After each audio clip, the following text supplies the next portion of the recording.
Hey everyone, I am going to read through my discussion for the week. As you all know, this week's discussion is discussing failure and where it is and what sources it's attributed from. And there's a bunch of other questions too. I won't read through those. I will just jump into reading my post. I feel that these past two discussions have asked us loaded questions.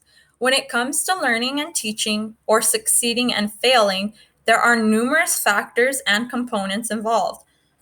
Excuse me. It is not accurate to say that failure is often attributed to one source because these factors are all interconnected and all are vital components in teaching and learning, and therefore in succeeding and failing. That being said, I believe that a child's success or failure primarily relies on the influential adults in a child's life before and after entering the classroom. Learning. A baby begins to learn when they are first born and even before birth. Therefore, when a baby is born and when they are in the womb, their first teachers, by default, are the primary caregivers. Unfortunately, in my experience, most people who decide to have children and a lot of people who work with children do not realize what it means to effectively and appropriately help a child succeed academically and in life. I have often seen this lead to said adults, one, not understanding how to properly and appropriately interact with children, and two, not understanding how to help their children develop proper and appropriate skills, abilities, attitudes, traits, and beliefs. I have often come across people who have the thought and impression that having a baby and raising them is something that can be winged. While unfortunately this may be an option in raising children, I have often seen the child of this type of parenting suffer greatly in various aspects of life, beginning in the infant years. This makes sense. If a child's teachers inside and outside of the classroom do not have proper and appropriate knowledge and understanding on how to help children succeed, chances are that the child may end up missing proper and appropriate key skills, abilities, or beliefs by the time they get to school. Innate and self driven learners. Children are born innate and self driven learners. According to Gray, children come into the world biologically designed to educate themselves. Gray provides readers with four innate drives that are encoded in our DNA that lead children to educate themselves. They are 1.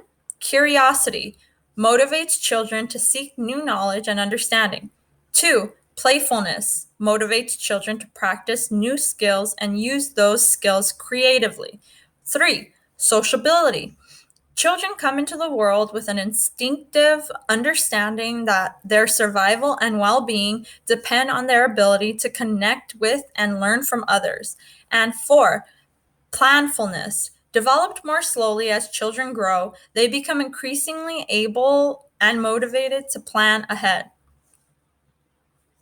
Fostering and encouraging children's innate abilities is essential for success, academically and in life. Additionally, children need ample opportunities, proper and appropriate, as well as the right type of environment to learn.